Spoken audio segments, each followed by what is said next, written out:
안녕하세요. 내 집 마련 멘토 정지영 인사드립니다. 오늘 만나 뵙게 돼서 반갑습니다. 오늘 여기 오신 분들 중에서 제가 조사를 한번 먼저 할게요. 나는 무주택자다. 한번 손 한번 들어주세요. 제 눈빛을 보고 이제 발사를 해야 돼요. 진짜 내 집 마련을 할 수 있는 사람이 있습니다. 그러면 이번엔 나는 내 집 마련을 했다. 그런데 내 집 마련을 잘했다. 갑자기 내리는 사람들이 있습니다. 이 집이라는 것들을 어떻게 장만해야 되는지 오늘 똑똑하게 내 집 마련 장만하는 노하우에 대해서 이야기해 드리겠습니다. 그러면 저는 어떻게 내 집 마련을 했는지 한번 거슬러 올라가 보겠는데요. 아마 제 30년 전 모습입니다. 애기냐고요? 제 나이보다 그때 나이는 아마 사춘기였던 것 같아요. 그때 사춘기 때는 저희 집이 월세집을 살았습니다. 제가 지금도 악몽을 꾸면 그 집이 생각나요. 푸세식 화장실이었거든요. 그래서 저에게는 그게 계속 막 다리가 빠질 것 같고 무서웠던 기억이 있습니다. 그런데 어느덧 제가 대학생이 되고 나서 있는데 제 주변에 있는 친구들이 하나 둘씩 아파트에 입주를 했습니다. 저는 그때 당시에 아파트라는 걸 잘 몰랐었거든요. 거기가 어디냐면 평촌 신도시 그리고 삼본 신도시로 다 입주를 했습니다. 그래서 친구가 놀러 오라고 해서 제가 가봤는데 저는 그날 처음 문화 충격을 받았습니다. 어떤 거냐면요. 식탁등이 있었던 거예요. 식탁등을 처음 본 거예요. 아, 식탁 자리가 있고 식탁등이 있는 곳이 아파트구나. 이런 생각을 하고 돌아왔죠. 그때는 왜 우리는 그 집에 이사 가지 못하나 그런 생각을 했습니다. 그렇지만 방법에 대해서는 생각하지 않았는데요. 그러고 나서 저는 학교를 다니고 직장 생활을 하는 중에 그곳을 계속 지나가게 됐어요. 그때 불빛은 저에게 욕망 같은 불빛이었어요. 아, 어떻게 하면 저기 들어갈 수 있을까? 어떤 방법이 있을까? 근데 그 방법을 알기는 힘들었습니다. 그러던 중에 저는 직장에 들어갔고 거기서 놀라운 사실을 알게 됐습니다. 그게 뭐냐면요. 어떤 그 선배 언니가 자기 1억 벌었다고 그러는 거예요. 그래서 언니 어떻게 1억을 벌었어요? 그때 연봉을 따져보면 몇 년간 일을 해야지 모을 수 있는 돈이었거든요. 청약 통장 때문에 나 1억 벌었어. 그렇게 얘기를 하는 거예요. 그래서 물어봤더니 청약 통장을 만들어서 자기가 청약을 해서 당첨이 돼서 지금 1억 정도 올랐다는 거예요. 저는 그날로 은행에 가서 청약 통장을 만듭니다. 그러면 여러분 지금 청약 통장이 있는 분? 와, 그래요. 우리나라의 4분의 1이 청약 통장이 있다는 사실을 알아요? 저는 그 사실을 알고 좀 놀라웠어요. 그런데 저도 마찬가지로 청약 통장을 만들고 5년 뒤에 그 청약 통장을 쓰게 됐거든요. 그러니까 즉 말해서 당첨이 됐습니다. 그런데 당첨이 되고 나서는 거기는 제가 살고 싶은 집이 아니었어요. 그래서 바로 팔았죠. 그렇지만 500만 원에 팔았습니다. 합법적인 전매였습니다. 그런데 500만 원에 팔고 나니까 그 통장의 값은 500만 원이었던 것 같아요. 그러면 여기서 여러분들도 아마 청약에 당첨되신 분이 만약에 그게 1억이라든지 2억이 된다면 그 통장값이 얼마예요? 1억과 2억이 되는 거죠. 그런데 그 청약 통장이 정말 쓸모 있을 때는 내 집을 장만했을 때 그때가 아닌가 싶어요. 그리고 나서 저는 청약 통장을 다시 개설하지 않았어요. 나에게 청약 통장은 내 집을 가져다 주기는 조금 부족하지 않나 그런 생각이 들었죠. 그렇지만 하나 둘씩 주변에 또 입주를 했어요. 그게 뭐냐면 앞서 말했던 거는 1기 신도시였는데요. 이번엔 2기 신도시가 나온 거예요. 그런데 막상 2기 신도시를 가자니 저는 그때 청약 통장이 없었어요. 너무 아쉬웠죠. 그때 그러니까 여러분들 정말 쓸 때는 이게 뭐죠? 똥도 약을 쓸 때는 없다고 정말 청약 통장을 쓰려고 하니까 그때 당시에 청약 통장이 없어서 조금 씁쓸했죠. 그러나 이 포기하지 않는 정신. 여러분들 통장이 없어도 새 아파트를 갖는 방법이 있습니다. 저는 청약통장 없이 입주권, 그러니까 재건축 아파트를 매수를 해서 내 집 마련을 했습니다.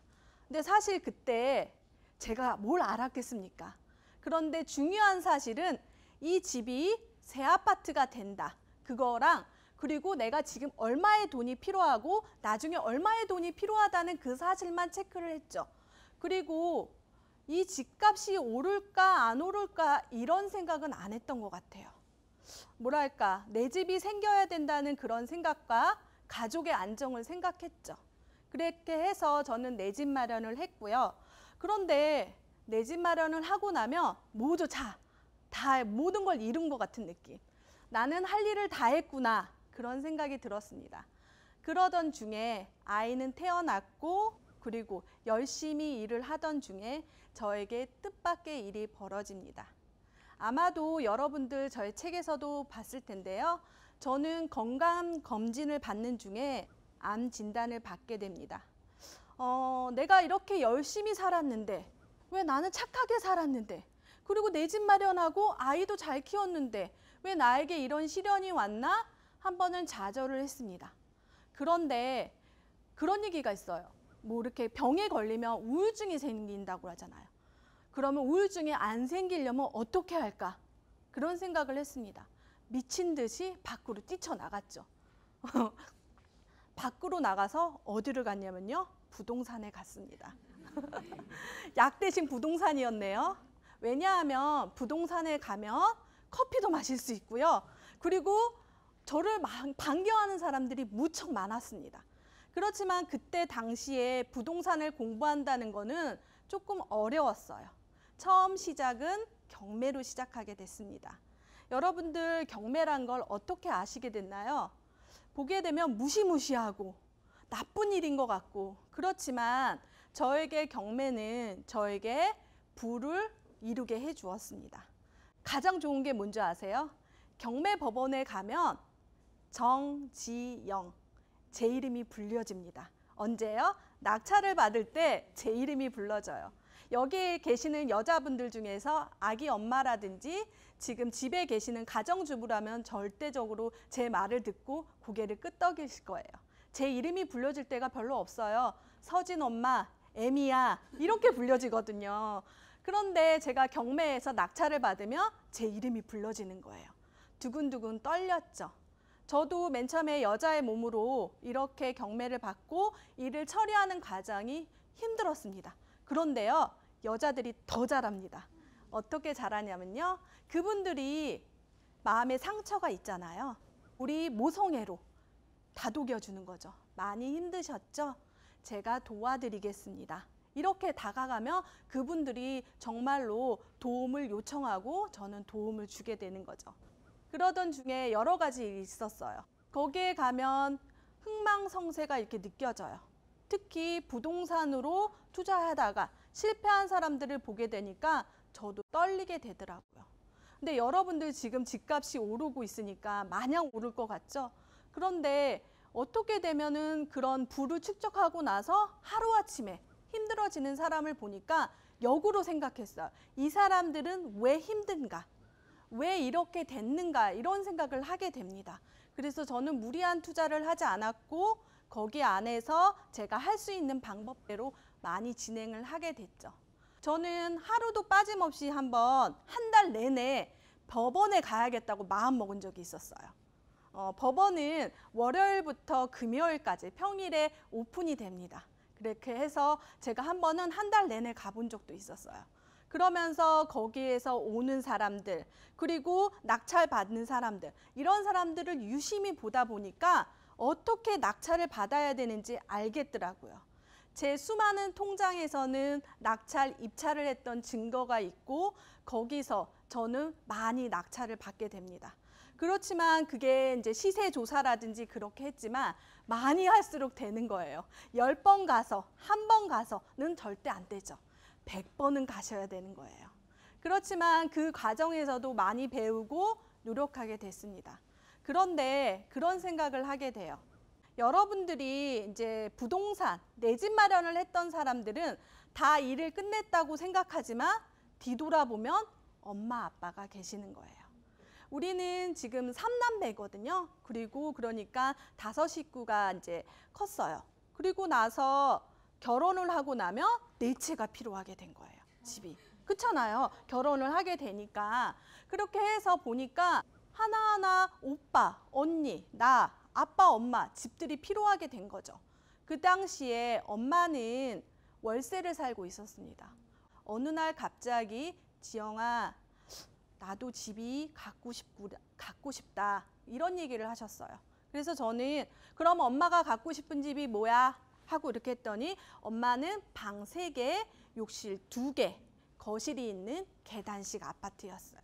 정말 소박한 꿈이었죠. 새 아파트라든지 역세권이라든지 학군이 좋은 곳, 그런 곳을 원하신 게 아니었어요. 그렇게 했지만 엄마가 그런 집을 원하셨기 때문에 제가 찾게 됐죠.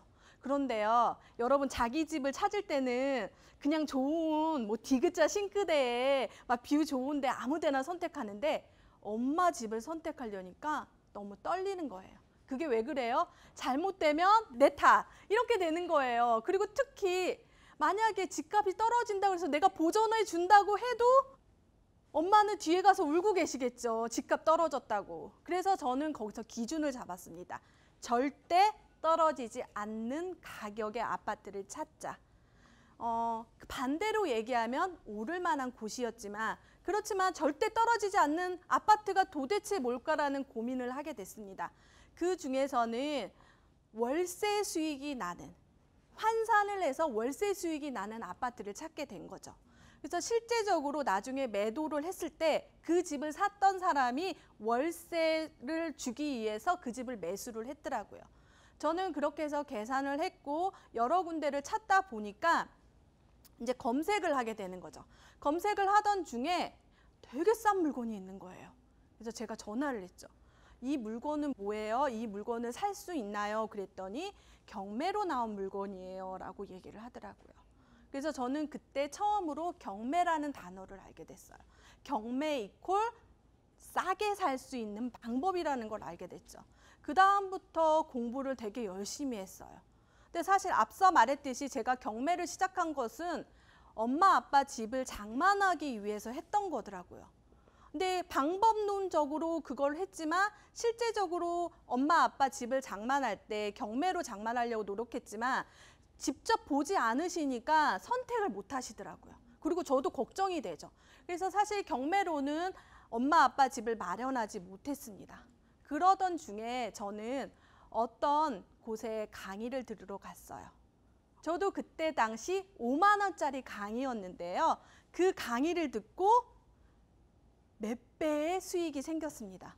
그 얘기를 지금부터 해드리려고 하는데요. 저는 최근에 청약에 관한 이야기를 많이 하고 있습니다. 그것은 저희 엄마 아빠에게 새 집을 장만하는 그 방법이 청약이었기 때문이죠. 그런데 그때도 똑같아요. 저희 엄마 아빠도. 막상 쓰려니까 통장이 없는 거예요. 네, 그렇게 했지만 청약 통장이 없이도 새 아파트를 갖는 방법이 생겼습니다. 제가 수업 중에 놀라운 사실을 알게 됐어요. 그게 뭐냐면 특별 공급. 공급이라는 게 있는데 새 아파트를 공급하는데 특별한 사람만 주는 그것이 있었어요. 그걸 몰랐는데 그 특별한 곳에 아빠의 자격이 있었던 거예요. 그게 바로 국가유공자 자격이었어요. 그렇게 해서 특별이라는 단어를 가지고 어떻게 찾아 나가야 되나 고민을 하게 됩니다. 여기서도 또 고민을 해요. 앞서 말했듯이 엄마 아빠 집을 장만하고 나서 두 번째 집을 장만하려니까 더 힘든 거죠. 절대 떨어지지 않는 그런 아파트를 찾아야 되는 거죠. 그것도 새 아파트로 보이지 않는. 지금 첫 번째 집은 우리가 말하는 재고주택, 구축을 장만하셨는데요. 직접 집에 들어가서 보시니까 그거에 대해서 확신이 생기지만 여러분들 생각해보면 모형도 정말 빈 땅에 있는 아파트를 보고 동호수 지정을 해서 자기가 그 새 아파트를 갖는다는 거는 해토픽감이에요. 생각해보면 거의 뭐 형물이 없잖아요. 형체가 없는데. 그렇게 해서 정말 좋은 곳이 어딘가 하고 미친 듯이 다녔습니다.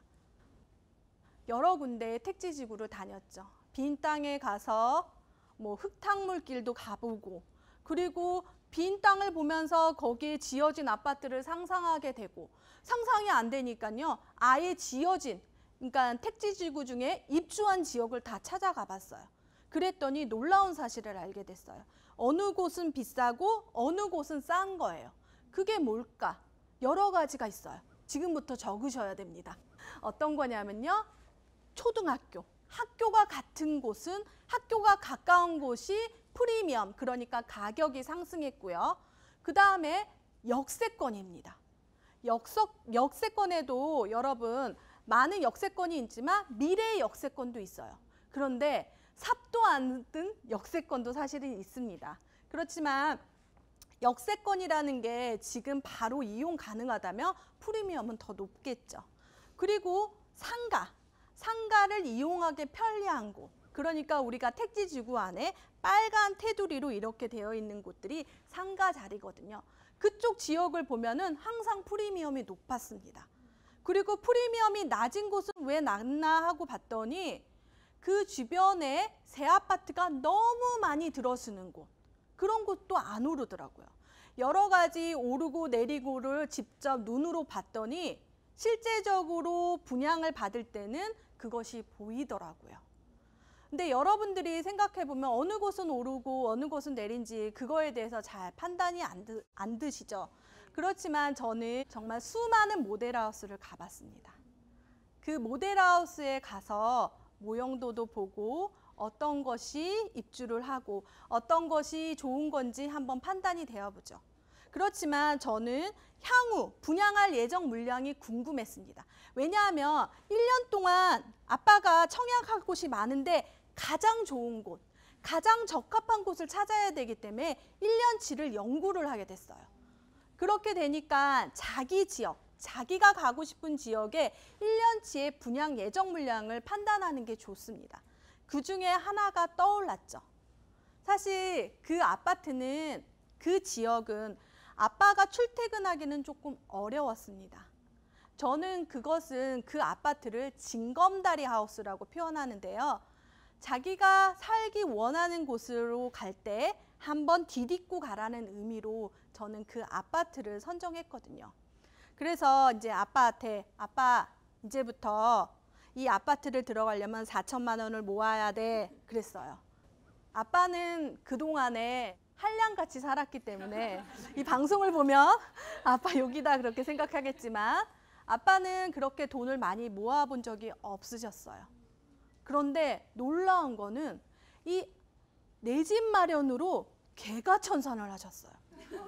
정말로 그 돈을 모으신 거예요. 근데 4천만 원이 적으면 적은데 저희 아빠한테는 4억과 같은 돈이에요. 그걸 맨날 쓰시는 분인데 어떻게 4천만 원을 모았겠어요. 그래서 제가 4천만 원을 모으고 나서 그 계약금으로, 그러니까 지금 이렇게 말하니까 4억 원대의 아파트를 찾게 된 거죠. 더 높게, 더 비싼 아파트로 갈 수 있었지만 그거보다는 조금 적당한 사이즈의 아파트를 찾게 된 거죠. 그래서 그날 특별 공급을 하러 갑니다. 지금은 인터넷으로 접수를 하는데 그때 당시는 직접 모델하우스를 갔어야 되거든요. 그래서 저는 제가 직접 모델하우스를 갔는데 그날 아침이 떠올라요.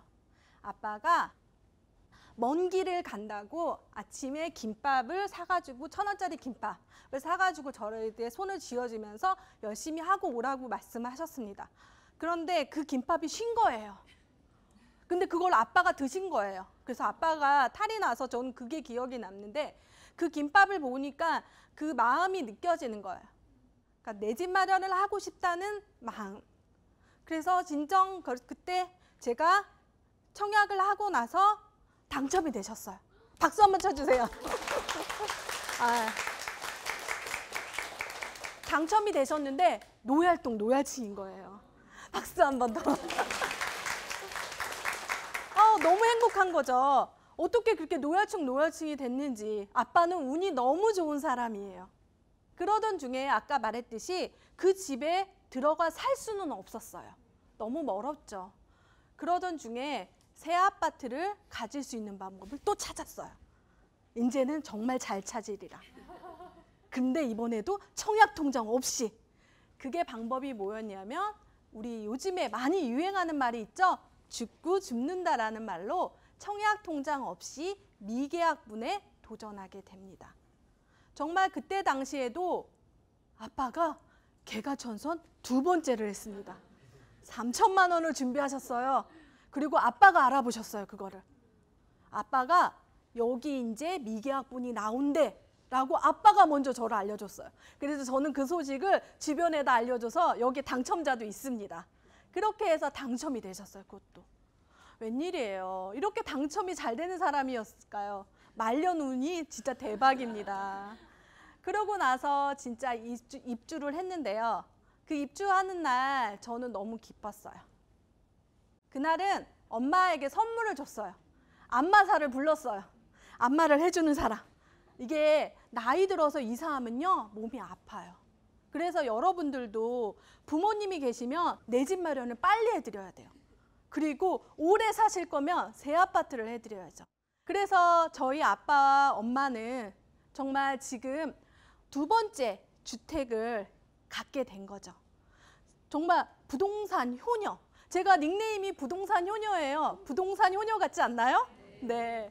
그래서 부모님은 1억의 자산가에서 10억의 자산가가 되었습니다.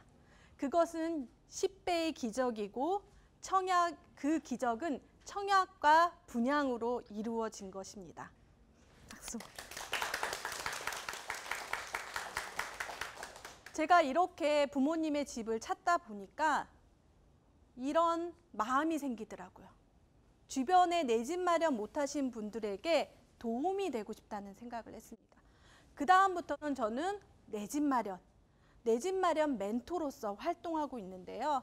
사실 저는 부동산으로도 빠르게 부자가 됐고 저희 부모님도 부자가 됐습니다.